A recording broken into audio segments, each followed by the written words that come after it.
Because I don't want to say like he's a scumbag, but it's like he's a great fighter, and sometimes he can be good, but it's like it's always I'm this, I'm that. But I believe he sold his contract to a professional gambler in Las Vegas. You felt like boxing's pretty rigged overall. Oh, it's rigged, dude. I mean, so many politics, even with, MMA, man, there's so many politics. There's no more art anymore. It's just, let's get an influencer in there. Gervonta Davis has finally responded to Floyd Mayweather's claims about him allegedly rigging fights. While Davis did not directly insult Mayweather, his words carried a clear message about how he feels regarding the accusations. He stated, "I don't want to say he's a scumbag," which strongly implies his frustration and disappointment. Their once mentor-mentee relationship seems to be deteriorating, with tensions between them steadily escalating. You felt like boxing's pretty rigged overall. Oh, it's rigged, dude. I mean, so many politics, even with, MMA, man, there's so many politics. There's no more art anymore. It's just, let's get an influencer in there. I get it. It's like generating money because our attention span is so short. You look at clips now, it's like 7 seconds. I saw a dude slamming a lady the other day, and they were like, "Oh my God, that dude is," I'm like, well, dude, I'm just gonna pick somebody and slam him. Where's the whole video? And our attention span is just so small. So money talks, of course. Yeah, let's get an influencer in there who has no style, but it draws attention. It's just dumb to me. Many professionals in the boxing industry believe that the sport has become heavily influenced by external factors, with politics playing a greater role in decisions than skill and performance. Fighters and fans alike have raised concerns about unfair judging, biased promotions, and even predetermined outcomes. These issues have cast a shadow over the integrity of boxing, making it increasingly difficult for truly talented fighters to rise based on merit alone. As speculation about corruption grows, the sport's credibility is being questioned now more than ever. Floyd outdoing him. He always been like that. So I gotta focus on what I'm focused on. He already did what he had to do, bro. I ain't gonna lie. Me, if I did what I like what he did in the sport, I ain't gonna lie, I'd be the same way. Yeah. You know what I mean? So I don't fault him for stand to himself and things like that. You know what I mean? But it's also a part of me type thing, like come back and help too. You know what I mean? So it's much love to the whole Mayweather promotion. You know what I mean? Ain't no bad blood type shit. And a lot of people think when I be tweeting on Instagram, I be mad. I just be talking. Gervonta "Tank" Davis has recently spoken candidly about his past experiences with former mentor Floyd Mayweather, revealing the complexities of their professional relationship. According to Davis, Mayweather had a particular way of managing his fighters, often orchestrating situations that worked in his favor. Davis addressed this by saying, "He did what he did. I'm just focused. He's always been like that, and I'm going to do what I'm going to do." His comments suggest that while he acknowledges Mayweather's tactics, he is determined to carve out his own path, separate from his former mentor's influence. I've been told y'all Gervonta "Tank" Davis isn't a prize fighter. I know a lot of you guys say, well, he doesn't fight for belts, he doesn't fight for legacy, he fights for money. He's a prize fighter, Jerry. And I'm going to assume a prize fighter is a guy who is solely making fights based off of cash reward. He'd rather fight a bum for $50 million than fight a guy who's experienced for $10 million. That is what a prize fighter would be. Actual definition, a professional boxer who competes in matches for money prizes. So let's take a look at it. Turki Al-Sheikh has declared he wants to make Tank versus Shakur. He says, "My plan for Shakur is this fight." He's referring to Floyd Schofield, then Williams Zepeda, and then let's see if Tank wants to be in our show. Tank's not going to fight Shakur. He's not going to fight him in Saudi Arabia. Well, now that we've established Tank isn't a prize fighter, because if he was, his career resume would look a whole lot different, then we must ask, what is Tank's goal in boxing? I'll tell you right now, it's an easy one. Tank is the type of guy, he'd rather fight, let's say, 4 Lamont Roaches for $20 million than fight 1 Shakur Stevenson for $80 million, which is fine. But I'm tired of people saying, oh, he's a prize fighter. That's why he's not taking these fights. He's not a prize fighter. The biggest money fights is Haney, Ryan, Tito, Shakur, and Loma. He's not even going to take half of those fights. So please, guys, all my Tank fans, all my guys who claim Tank is a prize fighter, that's why he's not fighting for the belts, please stop it. The guy's not a legacy fighter. He's not a prize fighter. He's just a guy who enjoys easy paydays. And like I said, there's nothing wrong with that. Just stop misleading people with your comments. In boxing, the term prize fighter refers to athletes who prioritize financial rewards over legacy or competition. Some critics argue that Gervonta Davis embodies this mindset, choosing lucrative paydays over facing the toughest opponents available. They believe that this approach leads to cherry-picking fights, strategically selecting weaker opponents to maintain an undefeated record and ensure high earnings. While this strategy is financially beneficial, it has drawn criticism for potentially undermining the competitive integrity of the sport. Fans and analysts continue to debate whether Davis should take on more challenging opponents to solidify his place in boxing history. Gervonta Tank Davis escaped Barclays Center on Saturday night with a majority draw against Lamont Roach. Watching the fight, watching the punch, I think he's surprising. I think he's surprising with the punch, and he hit him in the wrong spot, the wrong place, and they caught him by surprise, and they caused him to go down. Regardless, when you take a knee, if you go back and look at when Floyd Mayweather fought Cruz, I think what was it, 2001, and he hit him on the button and he hurt his hand, and he took a knee, and they started the 10 count. Yeah, you can't take a knee. You know, boxing is about, moving around, and there was a point where Tank and Roach decided, you know what, we tied right now. We finna sit here in the pocket and we finna bang. Boy, them boy with Thorn, boy. Roach came up. Roach normally fights at 130. He came up to 135. Hey, listen, they got a rematch. They got a rematch. That fight was good. And obviously, I've seen a lot of boxers come out and say, Tank lost. When I looked at the scorecard, I think maybe going into round 7, maybe 7 or 8, maybe 7, I think Tank was up on the scorecard. The styles make fights, and Lamont Roach's style made that fight what it is. And he made no mistakes, too, all night. Tank hit him with a couple of good shots, but Roach didn't move. Tank would catch him, he would counter him right back. Hey, that jab, he kept him up off him. He didn't back down. And normally Tank starts slow, comes on. Roach said, I'm here to stay.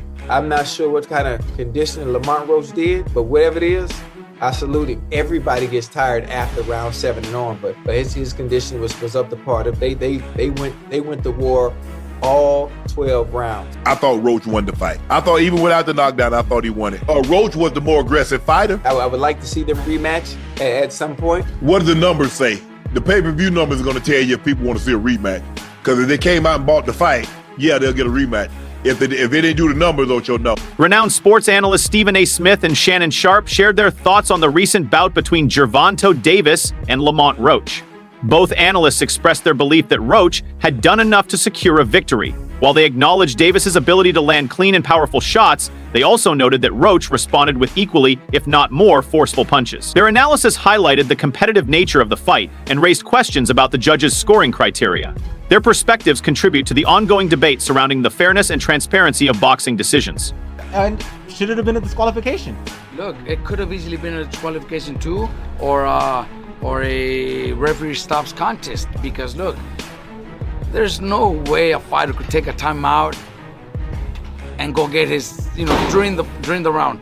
There's no way a fighter could say, okay, timeout, because he took a knee like a timeout kind of thing, and walk to his corner to wipe his face. That's fucking unheard of and never seen before. There's no way that's legal in boxing. It shouldn't have. When a fighter, we just seen it recently with Espinosa and Rubesis. Rubesis got hit with the right hand, and then he walks back and walks away, and the red right away wiped it up. That happened with Lara versus Angulo. Exactly. It's over. It's over. So Tank doing that, took a knee. It should have right away. The ref should have started, counting as a knockdown. But he still walks away to his corner. I'm actually, surprised that the ref didn't call it a knockdown, because he's a really good ref. Willis is a really good Willis ref. is a great ref, one of the best in boxing right now, and that was a big mistake. He should have counted as a knockdown. Like I told you, I wouldn't have been surprised if when he walked away, if he would have just waved it up, because that's walking away from the fight. Because of the eyes, during the break, tell the corners to wipe it up. And you can't do that when the fight's going on. There's no way, nothing. You can't do that when the fight's going on. You can't time out, take a knee, and walk away. There's just no way. But it is boxing, and a lot of things happen. Respected boxing trainer Robert Garcia weighed in on the controversy surrounding the 9th round of the Davis-Roach fight. Garcia argued that referees should intervene when a fighter takes a knee without a legitimate reason, such as a low blow. He pointed out that boxing rules do not permit fighters to dictate timeouts mid-round. Garcia expressed surprise at referee Steve Willis's decision not to count Davis's knee as a knockdown, especially since Willis is generally regarded as a competent official. This oversight, Garcia suggested, raises concerns about the consistency of officiating and the need for stricter rule enforcement to preserve the sport's integrity. Exactly. He's the champion. He got to defend his title. He like I said, they both was looking at each other. And then finally, after look, Tank will be the one to throw the first punch. He felt like he wanted to retain his title. Lamont Roach felt like he was just happy to be there and get the success. He wasn't trying to take the title. And I'm saying that even from the last round, the final 20, 30 seconds of the last round, he wasn't throwing no punches. He looked at him and got caught with a jab. You can't close the show with a guy like that, with a guy like Tank Davis like that. Now, if he'd have had a knockdown or something, like a real knockdown or something, maybe you feel him, but you can't stop until the bell ends. You can't, even if you're being active and slipping and sliding and something, he just standing there looking at him. I don't know. I didn't understand that. I don't understand why fighters sit there and look at each other for a long time. Change the angle. Keep a rhythm in your way. Snap a jab. Do a feint. Ain't no need of you standing there looking at no man for 20 seconds in a fight. That don't make sense. But, so I think, like I say, Lamont Roach, he will be kicking himself in the ass that he didn't do more, but grateful that he did enough.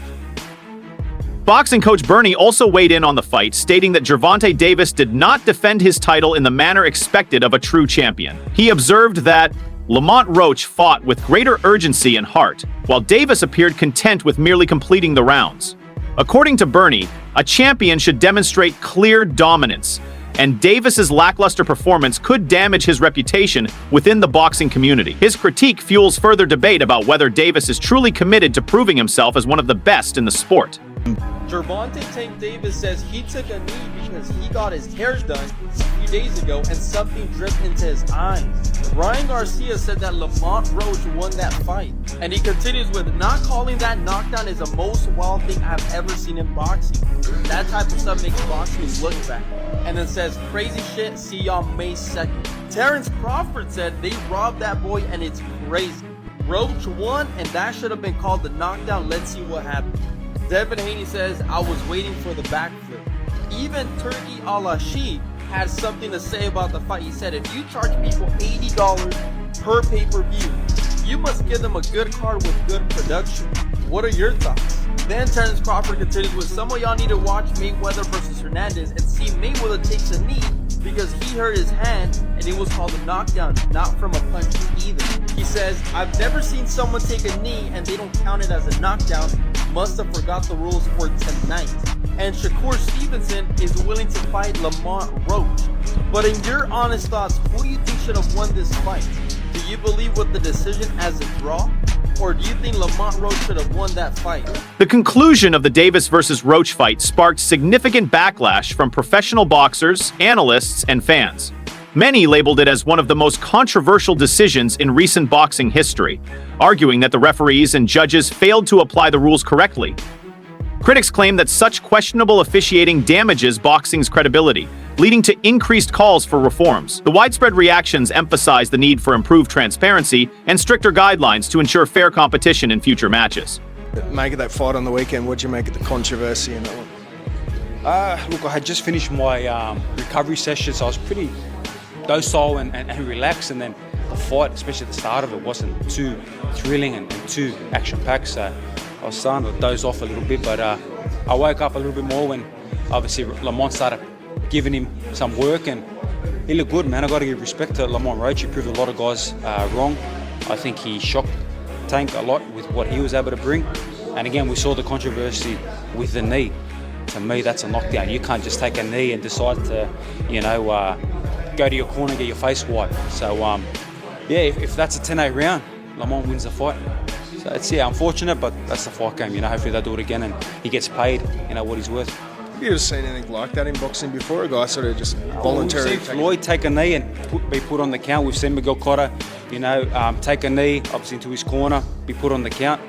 If we're allowed to start taking knees and run to our corners, well, I'm gonna start doing it too. If I, as soon as I feel something, everyone will start to do it.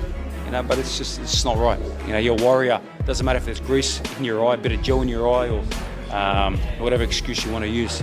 I've been through wars where there's blood pouring in my eyes. In the Lomachenko fight, blood was pouring. I'm wiping it away. We've seen it with other fighters. We don't get opportunities just to take a knee, go to our corner, wipe us up, and might as well have a coffee and have a laugh and then get back to action. It doesn't work that way. Former unified lightweight champion George Kambosos Jr.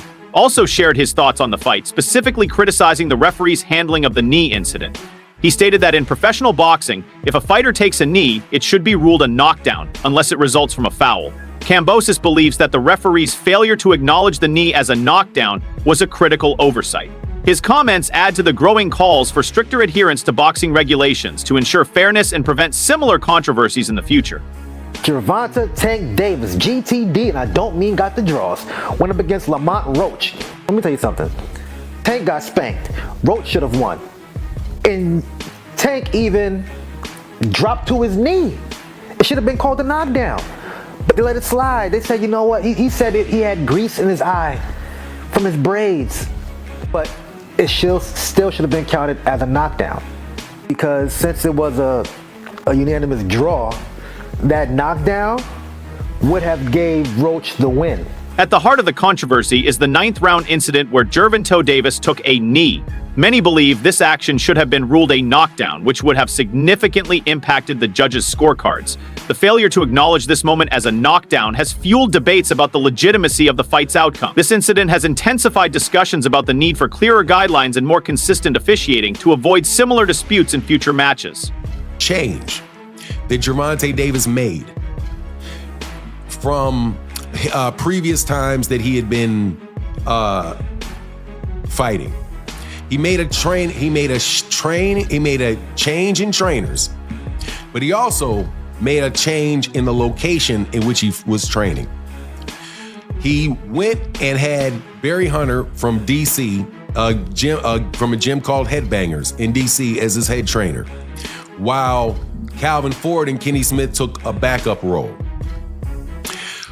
Gervonta Davis also worked out in Washington, D.C.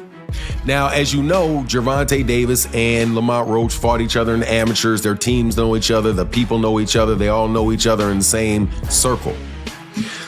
What was told to me was that Lamont Roach's team knew pretty much what Gervonta Davis was going to do and what his approach was going to be to the fight, because they knew what Gervonta Davis was working on in camp. That because he was in that same area and it was the DC area and Lamont Roach was a DC fighter and Gervonta Davis considered DC his second home, but it's not his second home. There's a big rivalry between DC. Reports suggest that Gervonta Davis made notable changes to his training regimen ahead of this fight, including training in Washington, D.C. without his longtime coach Calvin Ford. This unexpected shift may have given Lamont Roach team an opportunity to analyze Davis's preparation and adjust their strategy accordingly. The absence of Ford raises questions about whether Davis's altered training approach affected his performance. This situation highlights the crucial role of coaching and preparation in a fighter's success, as well as the strategic advantages gained by opponents aware of such changes. And I believe it was Ring Magazine tweeted out that basically the New York Athletic Commission was looking at the fight because the technology was messed up or the technology wasn't available during the fight to actually determine if it was a knee. And before the video goes any further, make sure you hit the follow button. But this is actually insane because technically, if that's counted a knee, he won that fight. In my mind, Lamont still won that fight. I wasn't too mad with the draw, but if you add that knockdown in, which I definitely think it should be counted as a knockdown, then that's a loss on Gervonta Davis's record. And honestly, he didn't earn the win. I thought the draw was okay, but I don't think he earned the win. And the real question that comes up is, do you think the Athletic Commission will actually overturn the fight and give Lamont Roach the win? I'm not too sure about that. I don't know how confident I am in them to actually overturn it, but who knows? Let me know what y'all think in the comments though, because if this gets overturned, this might be one of the biggest stories in boxing this year. And if you haven't already made it to the end of the video, go ahead, hit the follow button. What are we doing? Prominent boxing promoter Eddie Hearn provided a different perspective on the controversial 9th round incident. According to Hearn, for an action to be considered a knockdown, a fighter must be struck by a punch and subsequently touch the canvas. He argued that Davis was not visibly hurt by Roach's punch, and did not appear to be in distress, suggesting that the referee's decision was justified. Hearn's stance highlights the subjective nature of boxing officiating and the challenges of achieving universal agreement on such decisions. Following the fight, reports circulated about potentially overturning the result due to the contentious referee decision. However, subsequent reports indicate that the initial article suggesting this was later retracted. Despite this, the controversy surrounding the match remains a hot topic within the boxing world, with many continuing to question whether justice was served in the final decision. That's it for today's breakdown of the Gervonta Davis versus Lamont Roach fight. The controversy surrounding the match has sparked intense debate, and discussions about officiating standards in boxing continue. Stay tuned for more updates on this story and other major events in the boxing world.